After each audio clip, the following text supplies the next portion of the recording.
Assalamualaikum warahmatullahi wabarakatuh. Halo semuanya, perkenalkan nama saya Alma Trido dengan NIM A1E1230069 dari Prodi Bimbingan dan Konseling Fakultas Keguruan dan Ilmu Pendidikan Universitas Jambi Angkatan 2023. Di sini saya akan menjelaskan beberapa materi kewirausahaan berbasis agroindustri dan lingkungan. Ada 7 materi yang akan saya jelaskan. Yang pertama, pengertian wirausaha dan perbedaan dengan wirausaha.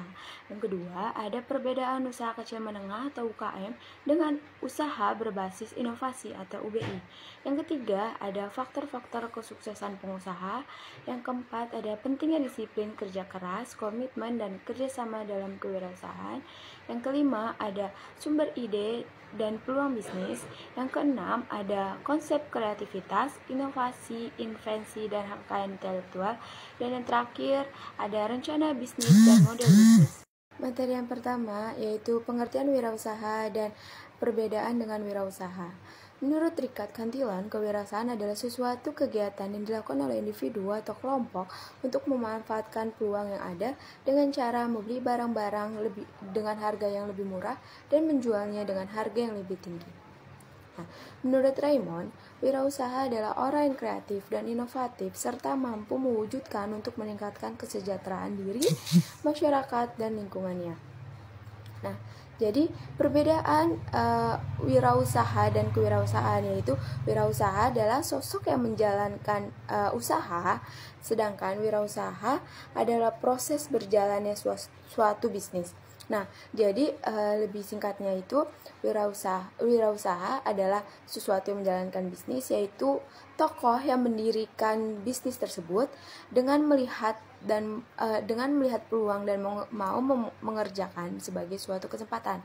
Nah, sementara kewirausahaan adalah kemampuan dalam menciptakan sesuatu yang baru dan berbeda atau mampu memecahkan masalah terkait bisnis. Jadi, kewirausahaan itu adalah proses berjalannya bisnis tersebut dari bisnisnya kecil hingga bisnisnya besar. Yang kedua yaitu perbedaan UKM atau usaha kecil menengah dengan UBI, usaha berbasis inovasi. Yang pertama yaitu adalah skala. Skala UKM itu lebih kecil karena pendapatan dan jumlah karyawan UKM itu lebih sedikit. Contohnya itu warteg. Nah, warteg itu kan cuma mempunyai beberapa karyawan. Jadi pendapatannya pun lebih sedikit. Nah, kalau UBI ini skala itu lebih besar karena dia pendapatan dan jumlah karyawan itu banyak. Contohnya itu showroom yang jual mobil Tesla gitu. Nah, jadi di dalam showroom tersebut pasti kan karyawannya banyak dan pasti pendapatannya pun banyak juga. Yang kedua ada kalau yang kedua itu perbedaannya itu kalau UKM itu fokusnya itu mempertahankan. Jadi mempertahankan produk yang udah ada di dalam pasar tersebut atau menawarkan produk yang telah laku di pasaran. Jadi dia tuh udah tahu target pasarnya, udah tahu apa yang dijual, udah tahu apa yang akan laris. Jadi dia mempertahankan. Nah, kalau UBI ini fokusnya itu mengembangkan dan menerapkan ide yang baru. Jadi model bisnisnya itu inovatif gitu. Jadi belum ada di pasaran manapun dan di pasaran manapun. Yang ketiga itu perbedaannya dari resiko. Kalau resiko yang UKM itu resikonya kecil karena untuk kerugiannya itu dia lebih sedikit. Jadi karena dia udah ada di pasaran dan udah tahu risetnya, jadi udah tahu mana yang laris, mana yang enggak. Jadi dia udah tahu resikonya. Nah, kalau UBI ini resikonya itu besar karena dia menjual barang yang belum ada di pasaran. Jadi untuk kerugiannya itu pasti lebih besar gitu karena dia mengejar peluang baru gitu dan mengubah industri atau pasar dengan inovasi mereka sendiri. Yang keempat itu ada sumber daya atau modalnya. Nah, kalau UKM ini kan modalnya itu sedikit karena kalau UKM ini keterbatasan dengan modal karena modalnya itu modal punya sendiri atau minjem ke dalam bank. Tapi kalau UBI ini dia modalnya itu banyak karena dari modal venture, dukungan riset dan atau investor. Jadi modal si UBI ini tuh lebih banyak gitu, karena banyak orang yang memasukkan uangnya untuk menjadi investor dalam perusahaan tersebut. Yang ketiga yaitu faktor-faktor keberhasilan pengusaha. Di sini ada contohnya yaitu Chairul Tanjung yang merupakan pendiri dari CT Group, perusahaan CT Group yang mengelola berbagai bisnis mulai dari perbankan, media massa hingga retail. Keberhasilan sebagai pengusaha tercermin dari posisinya sebagai salah satu orang terkaya di Indonesia. Apa aja sih faktor kesuksesan Chairul Tanjung ini? Yang pertama ada kerja keras.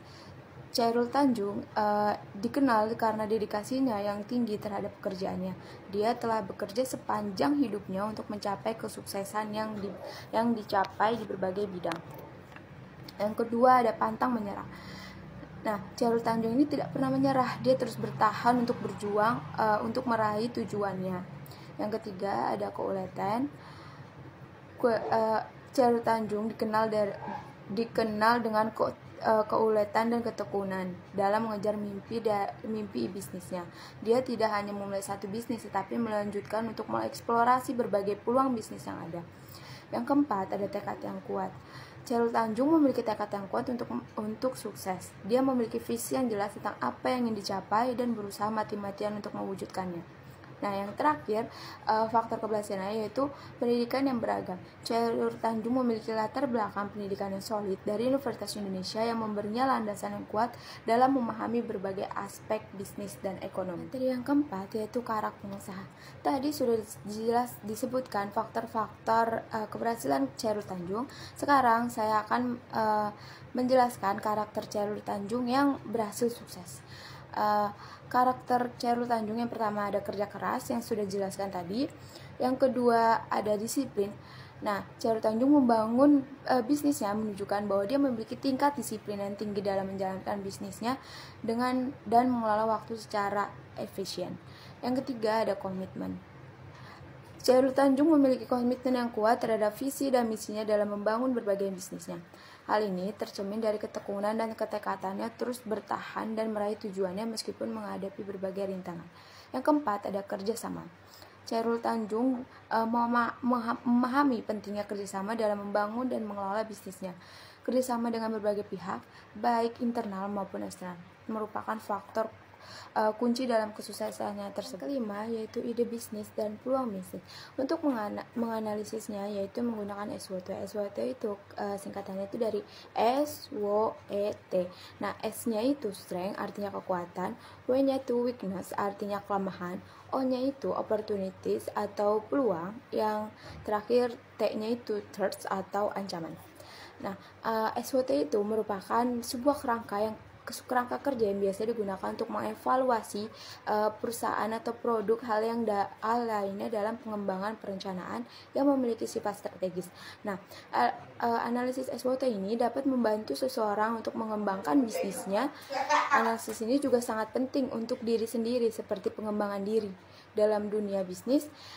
SWOT ini biasa digunakan untuk mengetahui posisi bisnis yang sedang dijalankan di dalam pasar. Yang keenam yaitu kreativitas, invensi, inovasi, dan HKI. Kreativitas adalah sekumpulan ide baik berupa pengetahuan maupun pengalaman yang berada dalam pikiran manusia yang kemudian digabungkan menjadi sesuatu yang sifatnya kreatif dan berguna. Nah, kreativitas ini adalah aspek yang sangat penting dalam wirausaha. Kenapa? Tanpa kreativitas, sulit bagi bisnis untuk berkembang dan memenangkan persaingan bisnisnya. Yang kedua ada invensi adalah ide investor yang dituangkan ke dalam suatu kegiatan pemecah masalah yang spesifik di bidang teknologi, dapat berupa produk atau proses pengembangan produknya. Nah, invensi ini adalah suatu penemuan yang benar-benar baru, artinya itu hasil dari kreasi manusia. Yang ketiga ada inovasi. Inovasi dalam konteks kewirausahaan artinya kemampuan untuk menerapkan solusi kreatif terhadap masalah dan peluang untuk meningkatkan atau memperbaiki kinerja usahanya. Nah, peran inovasi dalam kewirausahaan sangat penting. Kenapa? Karena inovasi dapat membantu perusahaan menemukan cara baru dan efektif dalam meningkatkan produktivitas, kualitas produk atau layanan serta keuntungannya.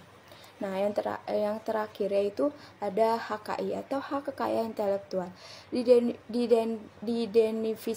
Didefinisikan sebagai hak untuk memperoleh perlindungan secara hukum atas kekayaan intelektual sesuai dengan peraturan perundang-undangan di bidang HKI, seperti UU Hak Cipta, paten, desain industri, dan rahasia dagang. Yang ketujuh atau materi yang terakhir yaitu rencana bisnis dan model bisnis. Dalam rencana bisnis itu ada komponen bisnis. Nah, komponen bisnis itu dibagi menjadi 7, yaitu ada ringkasan eksekutif, yaitu deskripsi singkat tentang visi bisnis dan target pasar. Yang kedua ada deskripsi bisnis, yaitu penjelasan mendalam tentang visi, misi, nilai, dan tujuan bisnis.